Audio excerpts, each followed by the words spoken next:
ये देखो, सारे नए पत्ते हो गए हैं जी। ये जो पुराने पत्ते हैं ना जी। उसे तुम जरा छांट देना। जी। ठीक है जी। और मैंने तुम्हें मेहंदी लाने के लिए कहा था। जी। उसे लाकर तुम वहां वहां उस तरफ लगा देना। जी। हाँ, तुम जाओ अपना काम शुरू करो।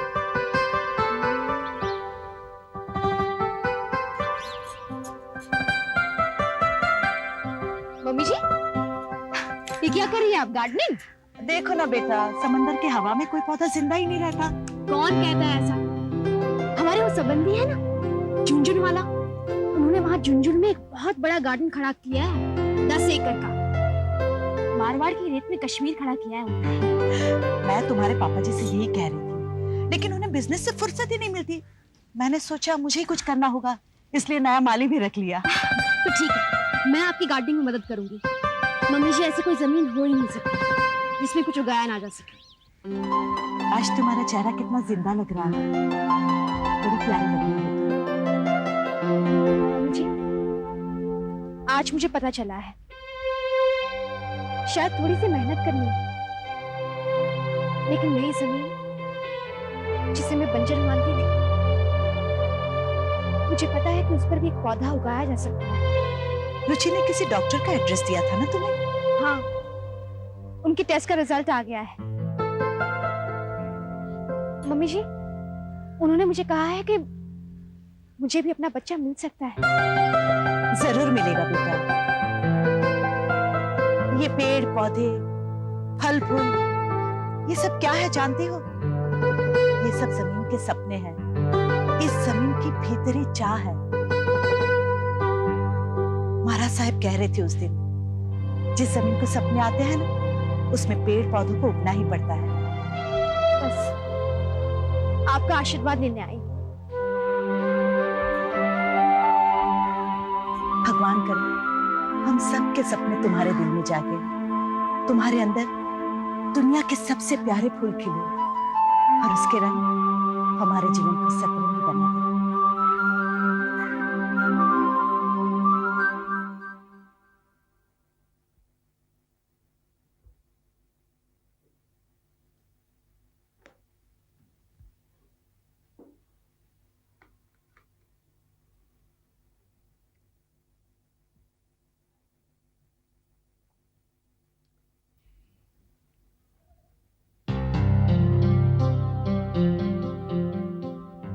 नीरम भैया आने में बहुत देर लगा दी थी प्रशांत। वो गायनिक के पास गया था, शिखा के लिए। जानता हूँ, सोनोग्राफी की रिपोर्ट के लिए। हाँ। रुचि बता रही थी कि वो जा रही है शिखा के साथ, लेकिन बाद में पता चला कि तुम खुद ही चले गए हो। वो दरअसल बात ये हुई कि भाभी लेट आई, और आप जानते हैं शिखा को, हर बात में जल्दबाजी होती है। क्या रिपोर्ट आई सोनोग्राफी की? सब कुछ ठीक है, डेवलपमेंट भी ठीक तरह से हो रही है। और कुछ? और क्या? मतलब बेटा होगा या बेटी, ये नहीं बताया उसने? मैं जानता हूँ कि तुम तो यही पूछने गए थे शिखा के साथ। नहीं, ऐसी कोई बात नहीं है। मैं तो शिखा के कहने पर उसके साथ गया था, दैट्स इट। हाँ हाँ, मगर पूछा तो होगा ही। नहीं भैया, डॉक्टर ने बताया कि सोनोग्राफी में इस बात का पता इतनी जल्दी नहीं चलता। प्रेगनेंसी 6 महीने की हो जाए तभी इस बात का पता चलता है। गुड। मैं इसी चिंता में यहाँ बैठा था कि तुम्हें बेटा होगा या बेटी, इस बात का पता ना चल जाए। अब सुनो, आइंदा तुम या शिखा इसके बारे में कोई टेस्ट नहीं करवाओगे या कोई सवाल नहीं पूछोगे। शांत, बिजनेस का या प्रॉपर्टी का कोई भी पॉलिटिक्स हमारी फैमिली में नहीं है, और अगर है तो हमें इसमें हमारे बच्चों का इस्तेमाल नहीं।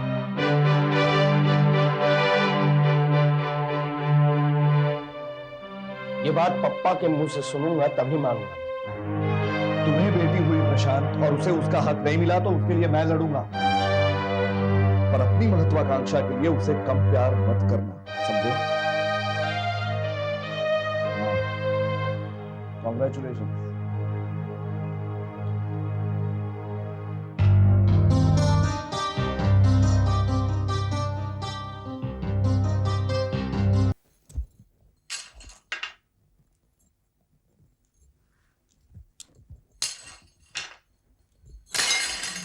हाय प्रिया। प्रिया हाय।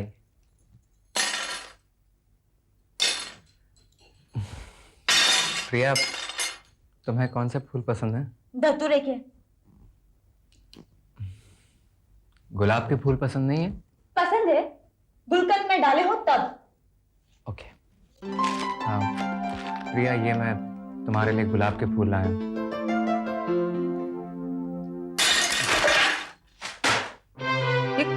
फेंक क्यों दिया?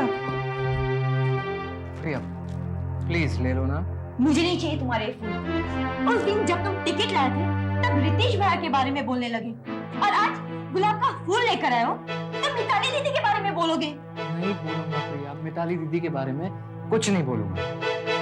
प्लीज ये मतलब मिताली दीदी के बारे में भी बोलने के लिए है कुछ? नहीं प्रिया, तुम्हारी फैमिली में किसी के बारे में कुछ भी बोलने के लिए। हाँ, अब तो मेरी फैमिली बोलने के लायक ही नहीं है ना, है ना? रिलैक्स, बैठो प्लीज। देखो, उस रोज जो मैंने रितेश भैया के बारे में कहा ना, I am very sorry. Please गुस्सा मत दो। और देखो, तुम्हारी फैमिली के बारे में है ना, मैं कभी भी कुछ बुरा नहीं कहूंगा। हाँ? हमेशा अच्छी अच्छी बातें करूंगा। वैसे भी तुम्हारी फैमिली में बुरा बोलने जैसा तो कुछ है ही नहीं। और तुम्हें चाहिए ना तो मैं स्टैम्प पेपर पे लिख के देता हूँ। नहीं, रिकॉर्ड करके दो, मुझे पढ़ने का बहुत कंटाला आता है।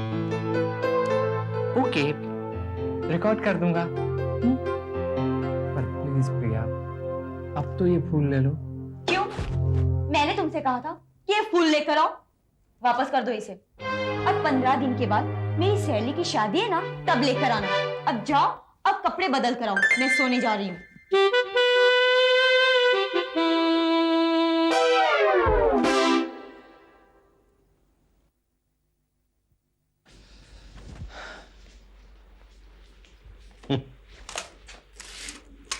हाँ श्रेया, इनमें से बहुत सारे शर्ट्स मैंने कब के पहनने छोड़ दिए हैं। इनमें बटन्स लगाकर अब क्या फायदा? पहने छोड़ दिए? किसे पूछकर पहने छोड़ दिया आपने?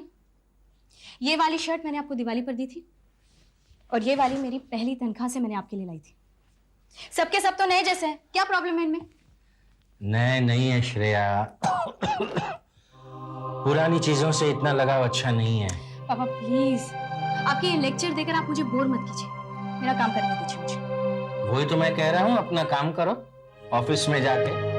पापा मैंने आपसे कहा ना, मैंने वो नौकरी छोड़ दी है, नहीं करना है मुझे वहां काम। तो क्या करोगी? घर में बैठूंगी, ज्यादा से ज्यादा वक्त आपके साथ बिताऊंगी। Any problem? मरते हुए चेहरे को ताकते रहने से क्या फायदा?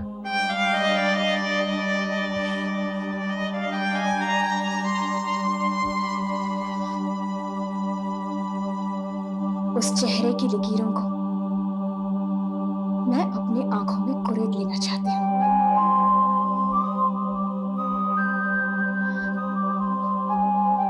जब तक मैं जीऊं, उस चेहरे को अपने साथ जिंदा रखना चाहती हूँ।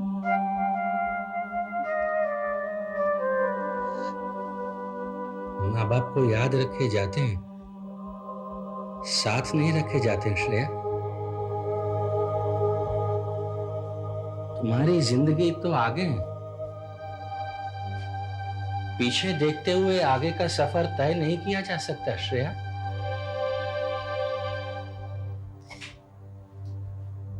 इतने सालों में मैंने जो कुछ भी किया आपसे पूछ के किया है ना पापा। कोई फैसला किया भी खुद तो उसे पहले आपके चेहरे पे पाया है। और अगर कल आप नहीं रहेंगे तो मैं रास्ता कैसे ढूंढूंगी? सबका ये फर्ज है कि खुद की गलती खुद करें और खुद को सुधारें। मेरी आड़ लेकर तुम उस फर्ज से बच नहीं सकती। सबको अपनी जिम्मेदारी उठानी पड़ती है। तो ठीक है, मैंने अपना फैसला कर लिया है। मैं आपके साथ रहूंगी। नहीं बेटे, फैसला नहीं है, ये तो बहाना है, बहाना। जिम्मेदारी खुद की जिंदगी ही होती है सिर्फ। और मैं तुम्हारी जिम्मेदारी नहीं, बोझ हूं, बोझ। थक कर चूर हो जाओगी और फिर भी हाथ खाली के खाली रह जाएंगे। आपने हमारे लिए भी ऐसा किया है ना? नहीं श्रेया, मैंने ऐसा नहीं किया। मैंने जो तुमसे कहा कि मैं हमेशा अकेला रहा हूं, वो झूठ था। तुम्हारी मम्मी के मरने के बाद बस, और कुछ नहीं सुनना चाहती हूँ मैं, कुछ भी नहीं। श्रेया,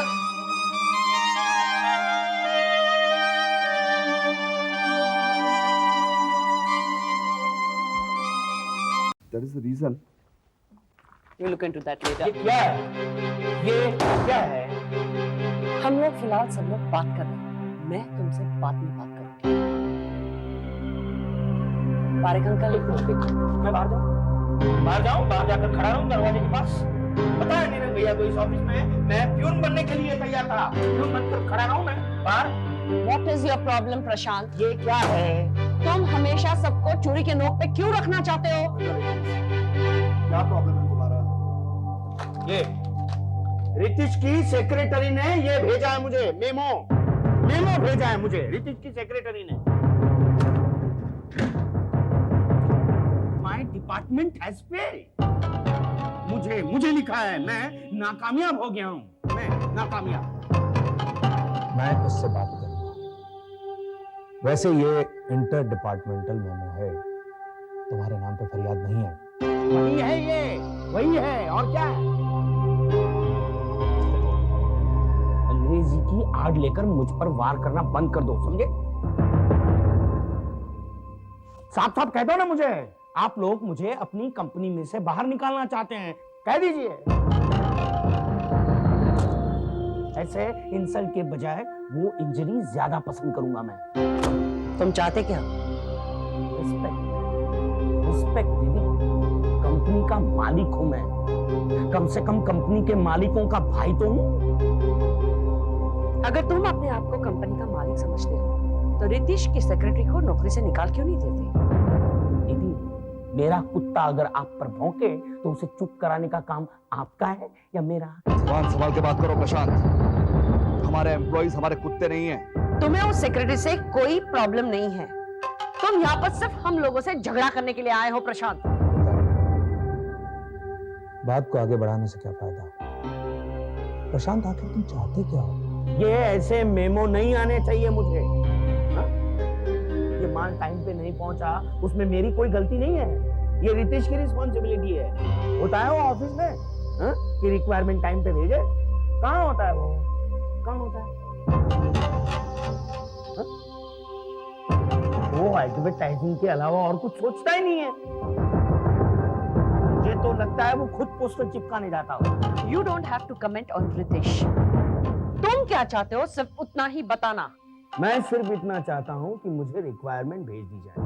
फिर मैं माल कहां से लाता हूं, किसके पास से खरीदता हूं, ये सब मुझे देखना है।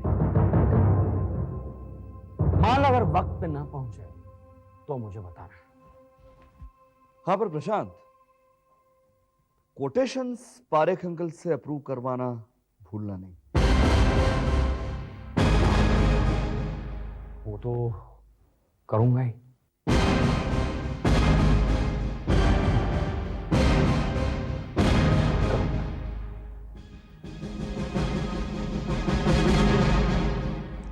ये लड़का कभी भी किसी को चैन से काम करने नहीं देगा। मुझे इस पर बिल्कुल विश्वास नहीं है। पारेख अंकल, कल सुबह मुझे डेस्क पर सारे सप्लायर्स के एड्रेस और फोन नंबर चाहिए। आज के बाद मैं ही इस पर निगरानी रखूंगी। ओम नमो अर्यंताणम, ओम नमो सिद्धाणम, ओम नमो आयर्याणम, ओम नमो वज्जायणम, ओम नमो लोह सव्वसाहुणम, एसो पंचन मुक्कारो सव्वपाहो पणासणो, मंगलाणम च सव्वे सिंह पढ़मम हवई मंगलम। क्या हो रहा है ये? माँ जी ने 5000 दिए जलाने का व्रत रखा है। चलो चलो तुम भी बैठ जाओ, एक नौकार मंत्र के साथ एक बाती बनानी है। मुझे नौकर मंत्र नहीं आता, और वैसे भी माँ जी आपने रीमा के टाइम मुझसे जबरदस्ती याद करवाया था और वो सब मैं भूल चुकी हूँ।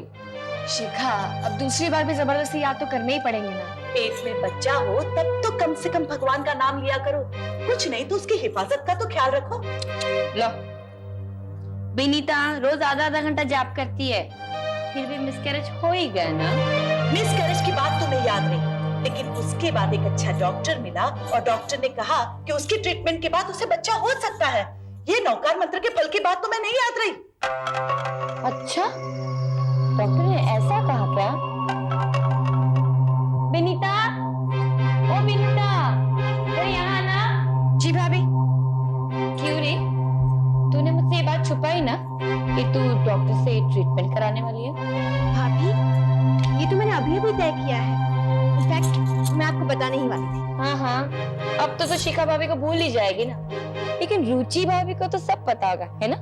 उस गायनिक के साथ मैंने अपॉइंटमेंट फिक्स कराई थी, इसलिए मुझे पता है। और मिताली दीदी को तो बताना पड़ा होगा, बिल तो वही पास करेगी ना। और प्रिया का फोन आएगा और बातों बातों में बात निकल गई होगी। रह गई मैं हमेशा की तरह। नहीं भाभी, ऐसी कोई बात नहीं है। मैं आपको सरप्राइज देने वाली थी।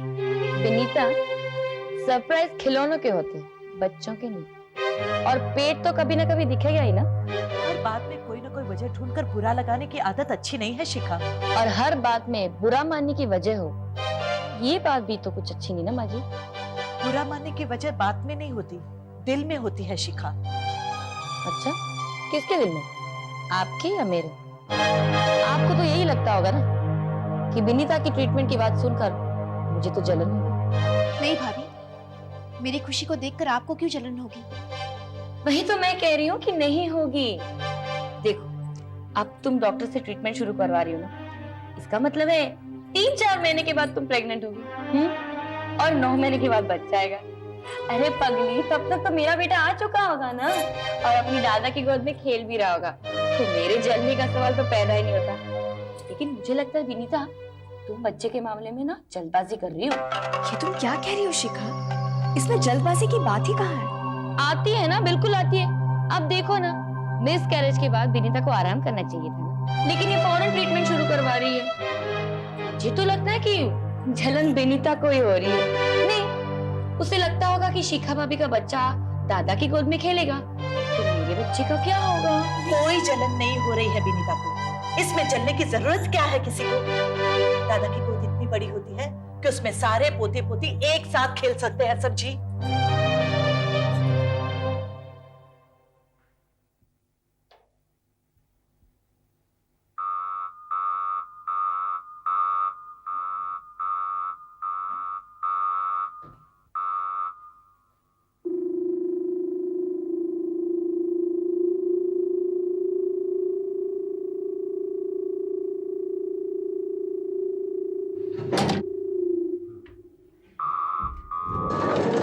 कैसे हो जितेंद्र? डरो मत, मैं तुम्हें मार नहीं डालूंगी।